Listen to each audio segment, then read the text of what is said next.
तो चलिए निधि, सबसे पहले बात कर लेते हैं यूपी जापान जो समिट चल रहा है, और मकसद यही है कि तकनीक को बढ़ावा दिया जाए, निवेश को बढ़ावा दिया जाए, और शायद इसीलिए जापान और भारत के बीच जो बड़ी बैठकें चल रही हैं वो बेहद अहम है। तो बता देते हैं कि भारत और यूपी के बीच बढ़ती निवेश साझेदारी से जहां कल मंगलवार रात देर नई दिल्ली में यूपी जापान इन्वेस्टमेंट मीट 2026 का आगाज हुआ है। सीएम योगी और केंद्रीय वाणिज्य एवं उद्योग मंत्री पीयूष गोयल ने जापान के गवर्नर कोटारो नागासाकी और जापानी प्रतिनिधिमंडल का स्वागत किया है।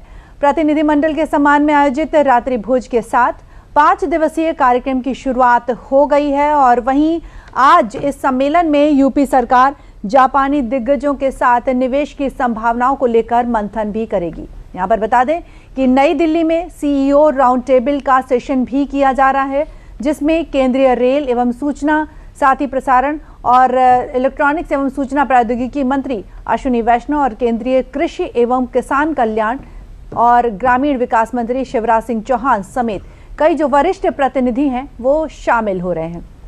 और इसके साथ ही इन्वेस्ट यूपी की ओर से 18 से 23 अगस्त तक आयोजित होने वाला ये जो कार्यक्रम है, ये नई दिल्ली के साथ लखनऊ, आगरा, ग्रेटर नोएडा, वाराणसी में होगा। और इसके बाद इस दौरान जापान के जो 200 से ज्यादा कारोबारी नेता हैं, निवेश की संभावनाएं इसमें तलाशने वाले हैं। खास फोकस विनिर्माण, automobile, semiconductor, green energy, digital infrastructure, कौशल विकास और पर्यटन जैसे जो क्षेत्र हैं उन पर रहने वाला है। संतोष, यहाँ पर यह भी बताने वाली बात है कि वाराणसी, सारनाथ, कुशीनगर के बौद्ध सर्किट, आगरा के पर्यटन और स्मार्ट सिविक इंफ्रास्ट्रक्चर में भी जापानी निवेश की संभावना इसमें देखी जा सकती है।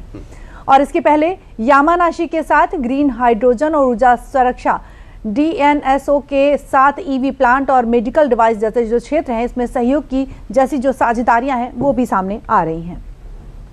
तो बिल्कुल सही कहा कि कई बड़े सेक्टर पर कहा जा सकता है उम्मीदें टिकी हुई हैं, चाहे एआई की बात करें, चाहे सेमीकंडक्टर की बात करें, या डिजिटल इंफ्रास्ट्रक्चर को लेकर जिस तरीके से जापान और उत्तर प्रदेश आगे बढ़ेंगे उसमें एक बड़ी संभावना है। रोजगार को लेकर एक बड़ी संभावना है। कुछ और आंकड़े सामने निकल के आ रहे हैं, क्योंकि ये बैठक बेहद है। मुख्यमंत्री योगी आदित्यनाथ भी वहां पहुंचे हुए हैं।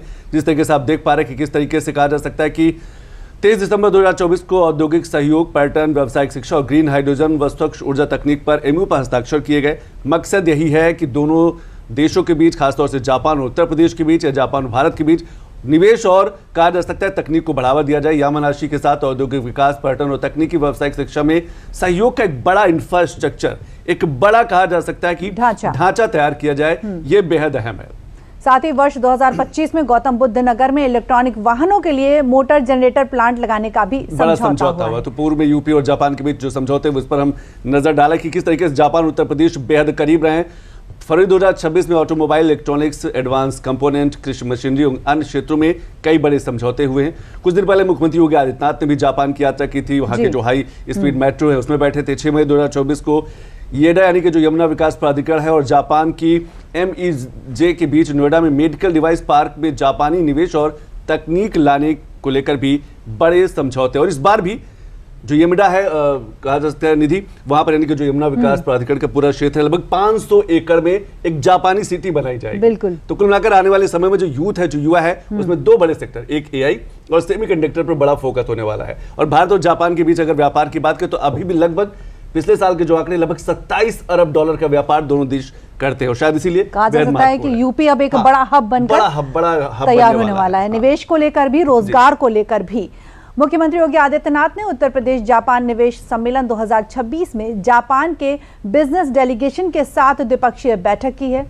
सीएम योगी ने उत्तर प्रदेश जापान निवेश सम्मेलन को संबोधित करते हुए क्या कुछ कहा है, और साथ ही भारत जापान की साझेदारी विकास, टेक्नोलॉजी और समृद्धि के लिए है। भारत जापान की साझेदारी shared growth, shared technology and shared prosperity की साझेदारी है। आदरणीय प्रधानमंत्री श्री नरेंद्र मोदी जी के मार्गदर्शन, स्पष्ट नीति, साफ नियत और दृढ़ संकल्प के साथ निरंतर सुधार करते हुए उत्तर प्रदेश आज भारत की टॉप 3 इकोनॉमी में शामिल होते हुए भारत के विकास का ग्रोथ इंजन बना है। बीते 9 वर्षों में हमने सेफ्टी, स्टेबिलिटी एंड स्पीड के साथ उत्तर प्रदेश के बजट को, उत्तर प्रदेश की जीएसडीपी को, उत्तर प्रदेश की पर कैपिटा इनकम को 3 गुना करने में सफलता प्राप्त की है। इस दौरान यूपी में वीमेन वर्कफोर्स पार्टिसिपेशन का भी जो भागीदारी है उसकी यह 3 गुना से अधिक हुई है। $1 ट्रिलियन की इकोनॉमी बनने की दिशा में हम मजबूती के साथ आगे बढ़े हैं। तो इस समय जो सीओ की कहा जा सकता है राउंड टेबल बैठक है वो लगातार चल रही है और मकसद यही है कि निवेश को बढ़ाना, रोजगार को बढ़ाना। कई बड़े सेक्टर जैसे ऑटोमोबाइल है, ग्रीन एनर्जी है, एआई है, सेमीकंडक्टर है, टूरिज्म है, इन सब बड़े सेक्टर पर बड़ा फोकस किया जाएगा और खासतौर से उद्योग जगत के शीर्ष नेतृत्व एक मंच पर लाना, एक प्लेटफॉर्म पर लाना, ये बड़ा उद्देश्य है। कुछ और आंकड़े आ रहे हैं क्योंकि लगातार कहा जा सकता है बड़ी बैठक चल रही है और मकसद है कि उत्तर प्रदेश $1 ट्रिलियन की इकोनॉमी के साथ आगे बढ़ा। योगी सरकार आज दिल्ली में जापानी दिग्गजों के साथ निवेश की संभावनाओं को लेकर मंथन कर रही है। सीओ की बड़ी बैठक चल रही है। नई दिल्ली में आज आयोजित होगा सीओ राउंड टेबल सेशन, जिसमें जापान के कई बड़े कंपनियों के जो सीओ हैं, कई बड़े उद्योगपति हैं, उसमें शामिल हो रहे हैं। सेशन में केंद्रीय मंत्री अश्विनी वैष्णव और एग्रीकल्चर जो मिनिस्टर है शिवराज सिंह चौहान भी उसमें शामिल हो रहे हैं। मकसद है कि अलग अलग सेक्टर में संभावनाएं तलाशी जाए। लखनऊ में 21 अगस्त को होगा मुख्य निवेश सम्मेलन और सिर्फ कहा जा सकता है कि दिल्ली में ही नहीं, दिल्ली के अलावा उत्तर प्रदेश के अलग अलग शहरों में भी होगा। जैसे G2B और B2B सत्रों में निवेश पर होगी सीधी बातचीत, जिसमें लखनऊ है, वाराणसी है, दूसरे जो शहर हैं। जापानी निवेशक भारतीय कारोबारी समूहों से सीधा संवाद करेंगे, आपस में बैठेंगे, राउंड टेबल बैठक होगी और कौन सी कंपनी कहां पर किस सेक्टर में निवेश करेगी, संभावित परियोजनाओं और साझेदारी के क्रियान्वयन पर बड़ा मंथन किया जाएगा। और शायद इसीलिए यूपी जापान इन्वेस्टमेंट 2026 है बेहद अहम। हमारे साथ देश के जाने माने अर्थशास्त्री एम के अग्रवाल जी जुड़ गए हैं। एम के अग्रवाल जी बहुत बहुत शुक्रिया। दीदी स्वागत है आपका। एम के अग्रवाल जी बताएं कि योगी सरकार आज दिल्ली में जापानी दिग्गजों के साथ निवेश की जो संभावनाएं हैं उसको लेकर मंथन कर रही है। साथ ही सीईओ राउंड टेबल का सेशन भी लगातार चल रहा है। तो मुख्य फोकस की बात करें तो किन क्षेत्रों पर इस मीट का मुख्य फोकस निकल कर सामने आने वाला है? लेकिन निधि जी, जिस प्रकार से ये बैठक हो रही है और इसका जेनेसिस है 25 फरवरी 2026 यानी कि ठीक 6 महीने पहले का जी, और उसके बीच में भी काफी चीजें आगे बढ़ी हैं। तो ये डबल इंजन का जो इफेक्ट है वो यहाँ पर बहुत स्पष्ट रूप से देखा जा सकता है। कैसे भारत की अर्थव्यवस्था और उत्तर प्रदेश दोनों की अर्थव्यवस्था यहाँ पर पोषित होती है, यहाँ पर आगे बढ़ती है। यदि भारत की अर्थव्यवस्था विकसित भारत की ओर बढ़ती है, उत्तर प्रदेश की अर्थव्यवस्था $1 ट्रिलियन की तरफ बढ़ती है। और उत्तर प्रदेश अब घिसे पिटे सेक्टर्स पर ज्यादा फोकस नहीं कर रहा है। उत्तर प्रदेश जो भारत के लक्ष्य के अनुरूप एक उभरते हुए जो क्षेत्र हैं, जैसे हाइड्रोजन एनर्जी की बात आती है, सेमीकंडक्टर की बात आती है, डिजिटल इंफ्रास्ट्रक्चर की बात आती है, या टूरिज्म की जिसकी चर्चा बहुत ज्यादा यहाँ पर भी हो रही है, स्पिरिचुअल टूरिज्म की बात आती है। ये सारी चीजें कहीं ना कहीं मैन्युफैक्चरिंग को लेकर के देखें, सप्लाई चेन को लेकर के देखें, ये ऐसे क्षेत्र हैं जिन पर कि उत्तर प्रदेश का फोकस है और ये भारत के अपने बड़े लक्ष्य के अनुरूप अपने को अलाइन करके आगे बढ़ता हुआ दिखाई पड़ता है। इसलिए इसका महत्व है और विशेष रूप से जापान के साथ इन संबंधों का महत्व विशेष हो जाता है। कारण क्या है, जापान आसानी से कहीं पर नहीं जाता है और भारत के जो अपने जिस प्रकार से मुख्यमंत्री जी ने कहा, हमारे स्पिरिचुअल संबंध रहे, हमारे हिस्टोरिक संबंध रहे, कल्चरल संबंध रहे, आज हम उसको व्यापार में और तेजी से आगे ले जा रहे हैं। आप देखिए किस प्रकार से उत्तर प्रदेश में जापानी प्रतिनिधि मंडल को मोदी जी लाया करते हैं, तो उसका लाभ आज उत्तर प्रदेश को मिलता हुआ दिख रहा है। बड़ा निवेश, बड़ा एम्प्लॉयमेंट, बड़ा इनकम जनरेशन यहाँ पर दिख रहा है।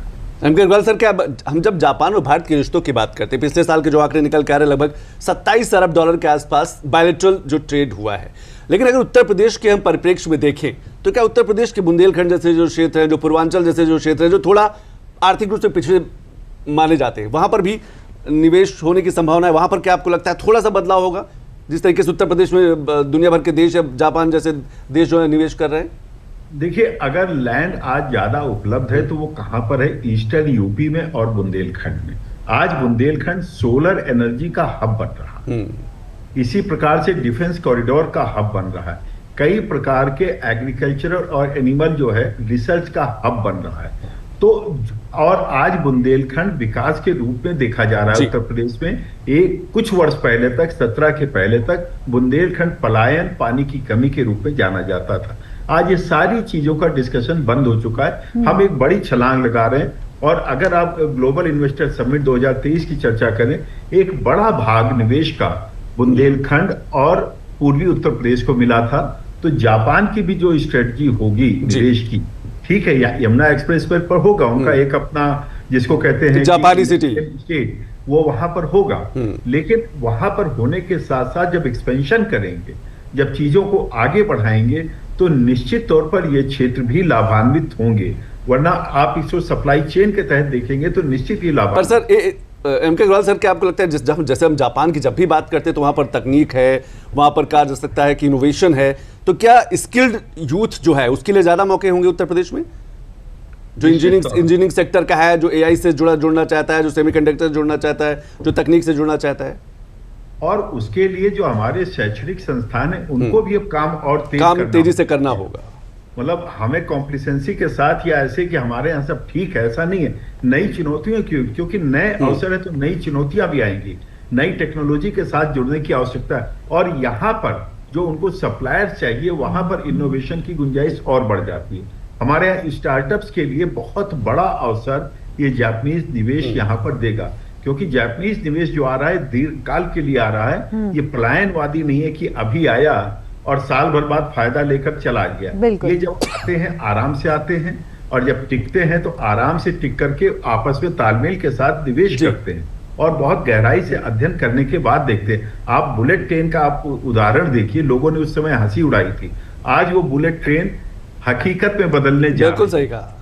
तो उसी प्रकार से उत्तर प्रदेश का बुलेट ट्रेन ये बन रहा है, जापानीज निवेश बड़ी मात्रा में।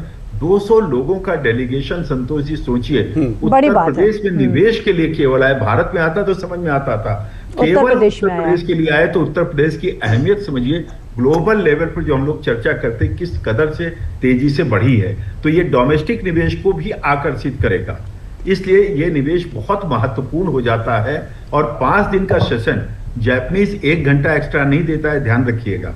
5 दिन अगर वो यहाँ पर आ रहे हैं, यहाँ पर निवेश के लिए अपनी संभावनाएं तलाशने और उसको हकीकत में कन्वर्ट करने के लिए आ रहे हैं, अलग अलग स्थानों पर 5 दिन अलग अलग जगह होगा। बिल्कुल आपने सही कहा एम के अग्रवाल सर की 5 दिन का एक बड़ी बैठक होने वाली है और 200 से ज्यादा बड़ी डेलीगेशन, जिसमें सीईओ हैं, उद्योगपति। बहुत बहुत शुक्रिया एम के अग्रवाल जी, बहुत बहुत शुक्रिया सभी जानकारी के लिए।